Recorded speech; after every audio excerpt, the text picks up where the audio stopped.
All right, let's go over some of our prologue chapter practice questions. Number one, a rock sample has a mass of 16 grams and a volume of 8 cubic centimeters.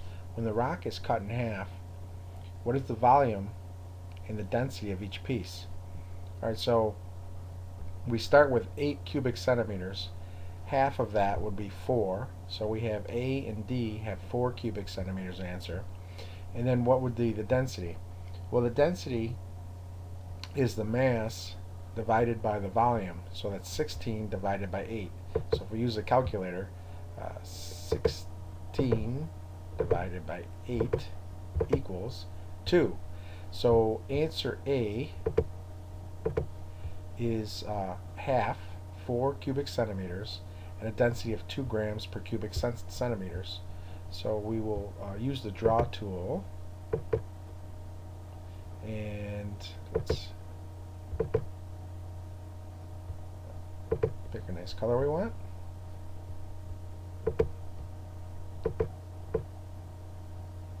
A is the correct answer for number one. Number two, which action can be performed most accurately by using only the human senses? A, counting 28 shells from a beach. B, adding 10 grams of salt to a cup of water. So if we want 10 grams, you're probably going to need a measuring instrument. C, tearing a sheet of paper into squares whose sides measure 1 centimeter. Once again, if we're going to have perfectly 1 centimeter sides, we're going to need a measuring instrument. Measuring the air pressure in a room would require a measuring instrument. Counting, only need the human senses for that. So A is our correct answer for that one.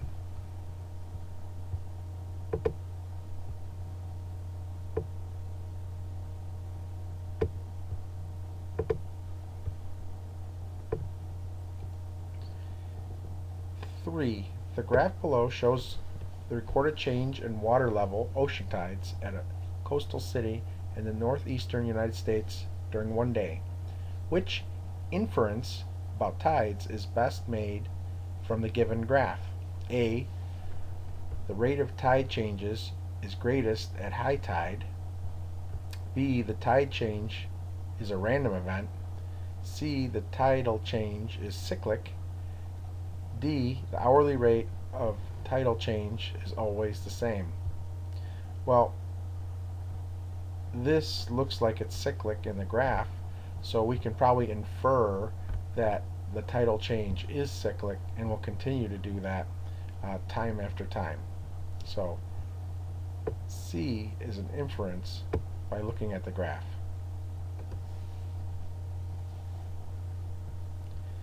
Four, a student examined a patch of mud and recorded several statements about footprints in the mud. Which statement is most likely an inference? The depth of the deepest footprint is 3 centimeters. That would be a measurement or an observation. B, the footprints were made by a dog. C, there are 5 footprints in the mud. Well, that would be counting. That would be an observation. D, the footprints are oriented in the east-west direction. Well, that would be a measurement also. So even though you could say, oh, that surely looks, or I am observing a dog footprint, you could be inferring it could be a coyote footprint or some other footprint. So B would be an inference rather than an observation.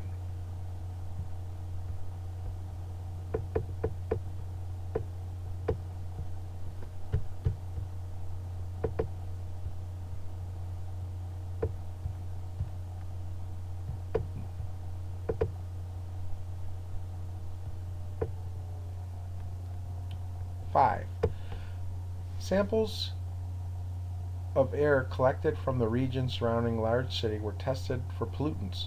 Which graph below best shows the probable relationship between air pollution and distance from the city?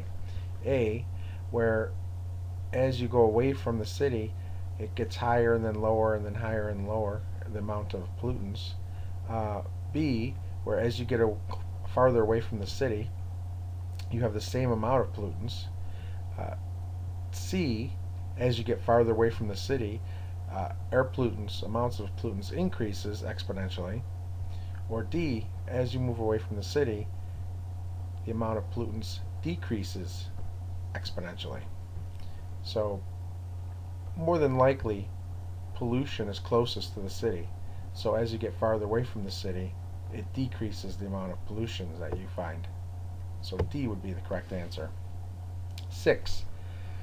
The diagram below represents a solid object with a density of 3 grams per cubic centimeter. What is the mass of this object?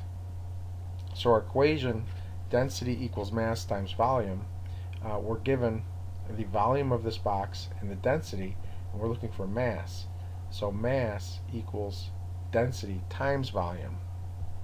So our density is 3 grams per cubic centimeter, and our volume is length times width times height.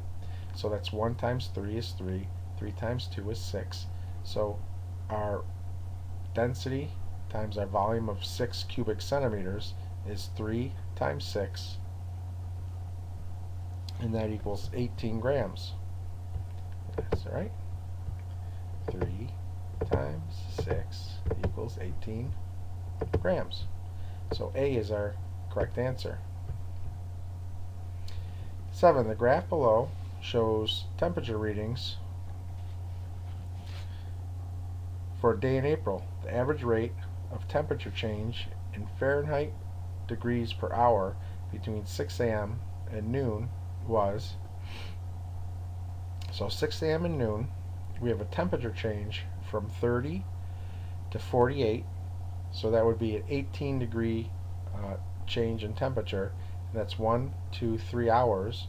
So our average rate of temperature change per hour would be 18 degrees divided by 3 hours equals 6 degrees per hour. So B is the correct answer.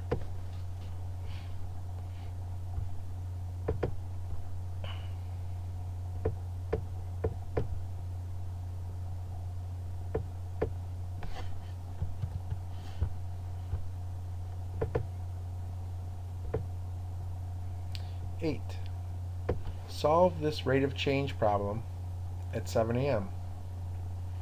The air pressure was 1,012 millibars. By 11 a.m. the air pressure had dropped to 1,004 millibars. What was the rate of change in air pressure? So we have a change in air pressure from 1012 to 1004, and that's a difference of 8 millibars, and that happened between 7 a.m. and 11 a.m., which is 4 hours. So we have 8 divided by 4, which is 2 millibars per hour. The answer is B. As air on the surface of Earth warms, the density of the air decreases. So as the air warms, it expands, spreads out as it gets warmer, and we have C, the density decreases, hot air rises. A cartoon below represents a humorous look at science. The correct explanation of why ice floats is that compared to liquid water, solid ice. So if ice floats on top of liquid water, then solid ice is less dense than liquid. So the correct answer is B.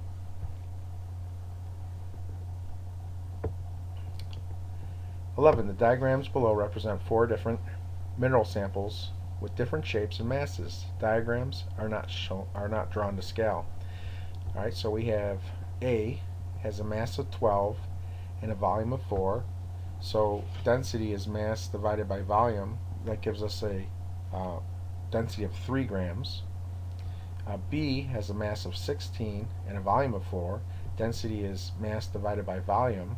so 16 divided by 4 is 4 grams per cubic centimeter.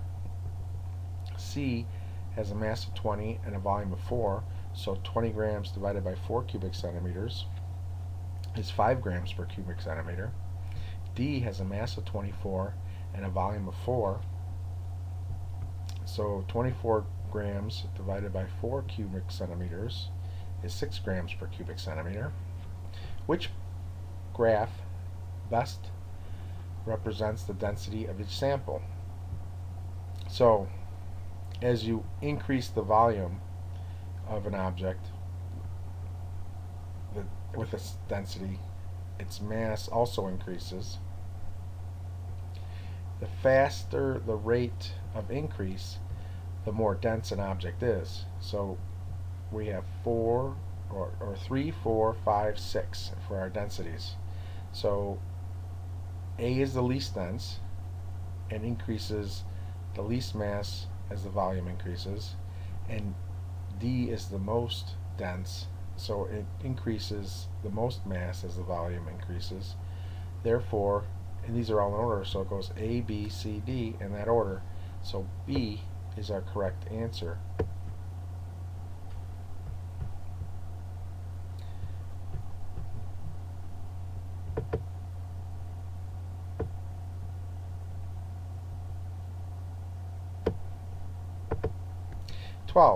Diagram below represent 4 different mineral samples with different shapes and masses.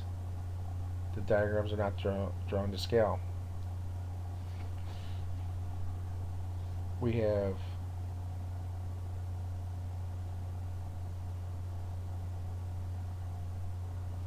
our same shapes. A second sample of mineral A has a mass of 48 grams. What is the volume of this sample? So we already found the density is mass divided by volume, so 12 grams divided by 4 cubic centimeters is 3 grams per cubic centimeter, and we have a mass of 48. To find the volume equals the mass divided by the density. So the density is 3 grams per cubic centimeter and the mass is 48.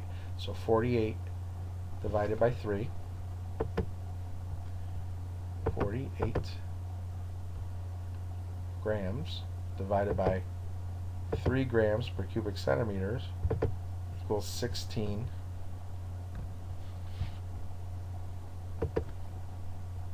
cubic centimeters. So the answer for D, the answer for 12 is D, 16 cubic centimeters.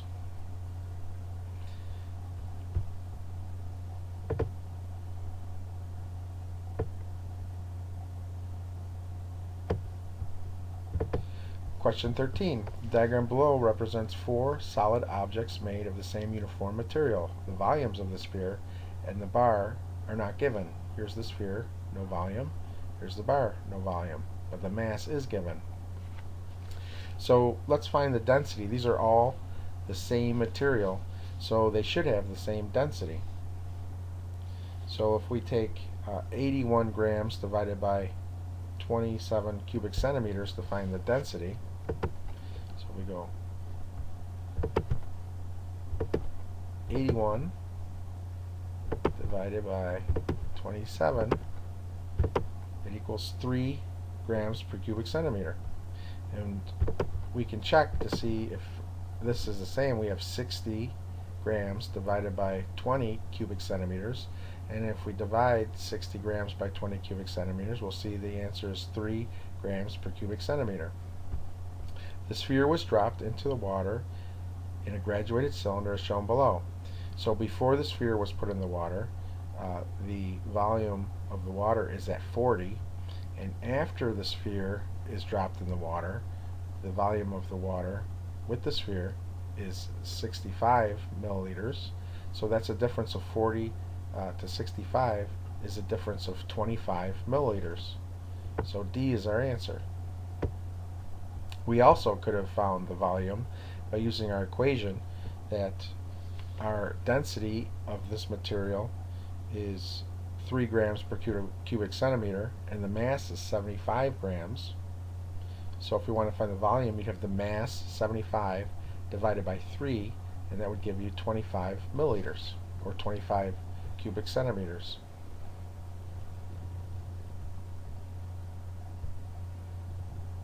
Which of the following is a cyclic event? Sunspots, tides, phases of the moon. Well, from our notes, we already know that phases of the moon and tides are cyclic events. They repeat over and over again. So we have a choice of all the above or none of the above. So if 2 out of the 3 we already know from our notes, then sunspots must also be a cyclic event. So we have D. All of the above are cyclic events.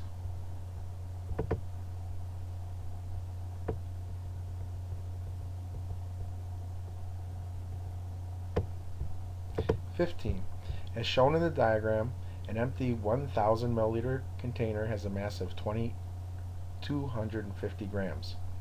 When filled with liquid, the container and the liquid have a combined mass of 1,300 grams. What is the density of the liquid? So we have 1,000 milliliters of liquid, and we have a difference of 1,300 grams of the mass of the liquid and the beaker.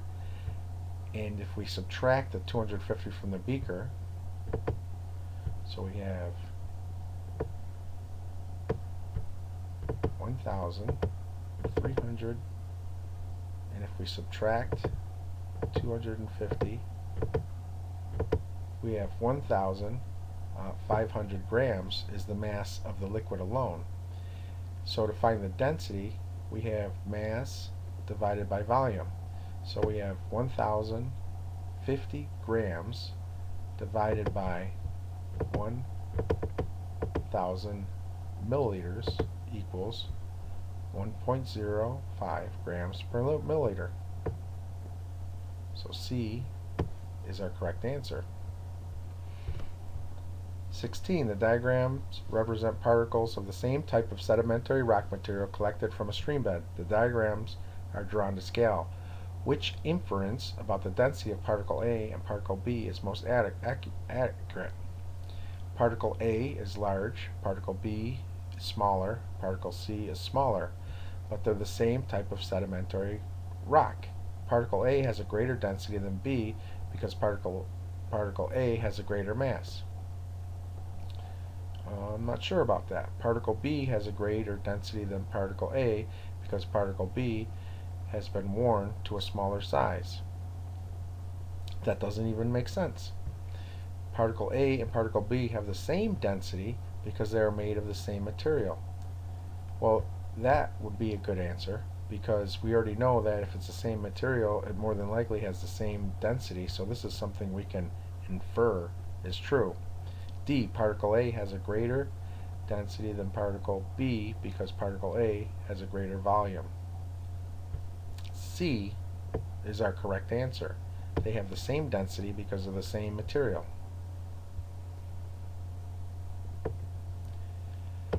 Particle A has a density of 2.7 grams per cubic centimeter and a volume of 15 cubic centimeters. What is the mass of this particle? So in order to find mass, we use the equation mass equals the density times the volume. The density is 2.7 grams per cubic centimeter, and the volume is 15 cubic centimeters. So when we have 2.7 times 15 equals 40.5. So the correct answer is D, 40.5 grams.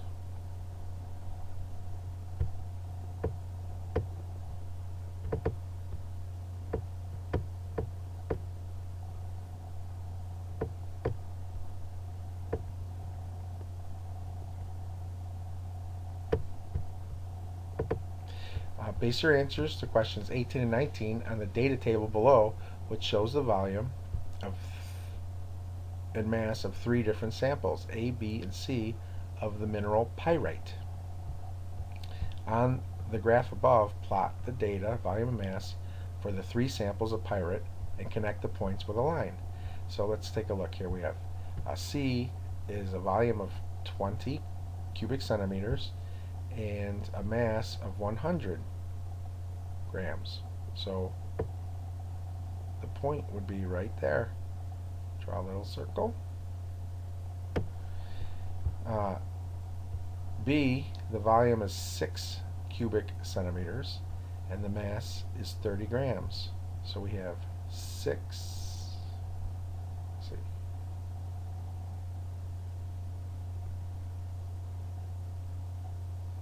30 grams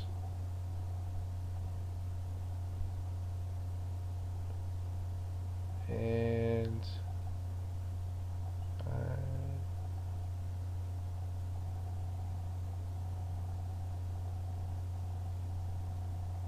6 would be somewhere around here.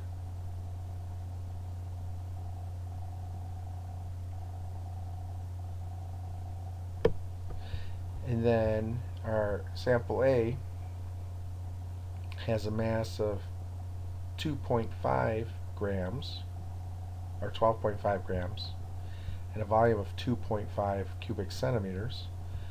So halfway between 0 and 5 is 2.5, so it'll be this line here. And 12.5 would be right around here. So there we plot those points, and we want to try and draw a nice line. It goes like that.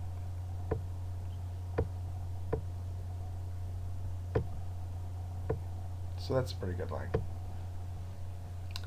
Alright, so state the mass of 10 cubic centimeters of pyrite. So if we go up here to 10, we'll get an answer somewhere less than 45 or around 45 grams. But what we're going to do is we're going to find the density using the equation that density is equal to mass divided by volume. So 100 divided by 20 equals 5. 30 divided by 6 equals 5. 12.5 divided by 2.5 equals, can you guess it? 5. So our density is 5. Now in order to find the mass, we have the density times the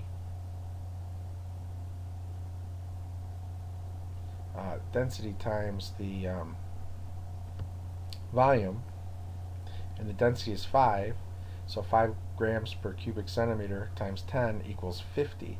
So our mass is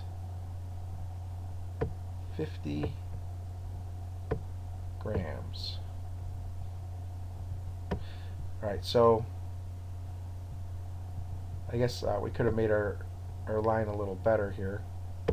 And that it would be 10 equals 50 grams if we had a better line and we use that. Okay, so that's 19, 50 grams.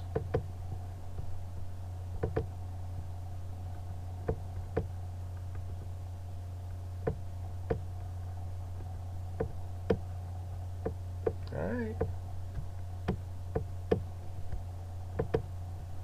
There we go. So our last question, 20. A student measures the mass of a sample B to be 28.7 grams rather than the accepted value of 30 grams. What is the student's percent deviation? Show all your work. Alright, percent deviation, we're going to take the absolute value. We have our what the student, the difference between what the student's mass was and the accepted value, divided by the accepted value times 100, and if we put that on a calculator, we'll get 4.3 is our answer. So make sure you check your answers to these answers, and if you have any further questions, we'll have more sample questions that you can answer.